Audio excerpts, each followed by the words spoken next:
ఛత్తీస్గఢ్లోని బీజాపూర్ జిల్లాలో భారీ ఎన్కౌంటర్ జరిగింది. బైరంగఢ్ పోలీస్ స్టేషన్ పరిధిలోని గుట్టల్లో బుధవారం జరిగిన ఎదురుకాల్పుల్లో 12 మంది మావోయిస్టులు మరణించారు.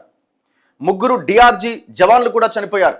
డిస్ట్రిక్ట్ రిజర్వ్ గార్డ్ ఇది ఒకప్పుడు సల్వాజుడం ఏదైతే ప్రైవేట్ ఆర్గనైజేషన్ని మావోయిస్టుల మీద నడిపించారో, సో దాని రద్దయిన తర్వాత సుప్రీంకోర్టు రద్దు చేసిన తర్వాత ఇప్పుడు ఈ డిఆర్జీ అనేది అఫీషియల్గా ప్రభుత్వం రిక్రూట్ చేసిన సైన్యం అన్నమాట. వాళ్ళు కూడా అడవుల్లో ఉన్న వాళ్ళు, ఆదివాసులు అండ్ మావోయిస్టులుగా ఉండి లొంగిపోయిన వాళ్ళు, వీళ్ళందరూ ఈ డిఆర్జీ సైన్యంలో ఉన్నారనమాట. సో ఈ మావోయిస్టుల యొక్క ఏరివేతలో చాలా కీలకం ఎవరు అని అంటే ఈ సిఆర్పిఎఫ్ ఇవన్నీ కూడా కావు. మెయిన్ మావోయిస్టులకు ఇంత నష్టం జరగడానికి ప్రధానమైన కారణం డిఆర్జీ బలగాలే. ఎందుకంటే వాళ్ళకి అడవి తెలుసు, అడవిలో ఎక్కడెక్కడ ఏమున్నదో తెలుసు, ఏ నాయకుడు ఎక్కడ తిరుగుతారో తెలుసు, ఎటు నుంచి కాల్పులు జరిపితే ఎటు పారిపోతారో తెలుసు. సో ఈ మొత్తం ప్రభుత్వ యొక్క సక్సెస్కి కారణం ఈ డిఆర్జీ బలగాలే. సో ఆ డిఆర్జీకి చెందిన 3 జవాన్లు కూడా చనిపోయారట.